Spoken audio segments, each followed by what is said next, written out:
make things happen in Orange County. And so it's really an honor. Also an honor to follow last year's recipient, Larry Agron, also a good friend and mentor. And so this is definitely an honor.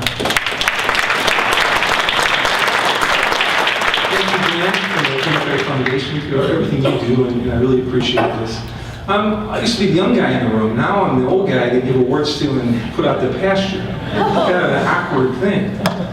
I came out here, I'm from New England. I came out here to Orange County. I couldn't think of a better place to get involved in democratic politics and try to make a difference than Orange County. Back in 1980, it was one of the heydays of the party, thanks to people like Howard Adler, Dick O'Neill, Wiley Aiken, Mike Gray, John Hanna, and others. We actually had a majority in the County Board of Supervisors. Ralph Clark was chair. We had Edison Miller. We had Phil Anthony. We had 3 members in the State Assembly. We had Dick Robinson, Chet Bray, Dennis Mangers, and we had a 4th that we just lost, Ron Cordova, who actually represented Newport Beach in the State Assembly for 2 years. We had a state senator by the name of Paul Carpenter. We had Jerry Patterson in Congress. We had Bob Citron as the Treasurer Tax Collector, if I don't talk a lot about that. We had Ken Cordy, who was our state controller, who was from Westminster. It was definitely a heyday for the Democrats. In 1978, 2 years prior, we had an additional congressional member, Mark Hannaford, who lost his election to Dan Lundgren.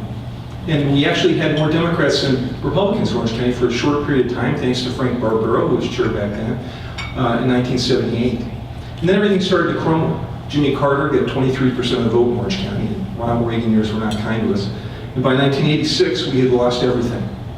It wasn't until 1987 when we actually won a special election with a guy by the name of Cecil Green, and Howard Adler and Dick O'Neill loaned me out to the Cecil Green campaign, which I really did not want to do. But we ended up winning. It was a huge upset, and it gave us a little bit of a beachhead in northwest Orange County.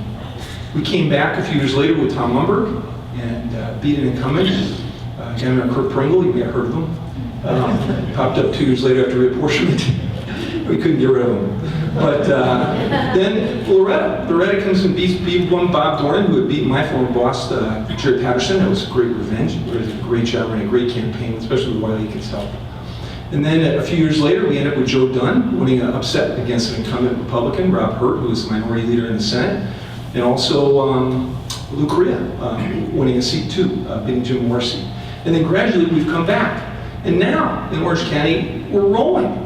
Obama almost carried the county. Carried cities like Tustin, Costa Mesa, Irvine, cities that are Republican. And to care for Obama to win those cities, just amazing. Now with Sharon Court winning a seat that's 36% Republican, just amazing.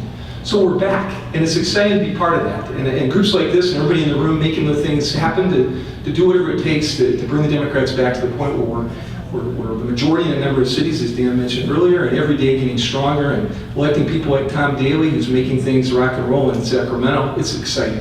So thank you very much. Proud to be a Democrat in Orange County, and thank you much for this award.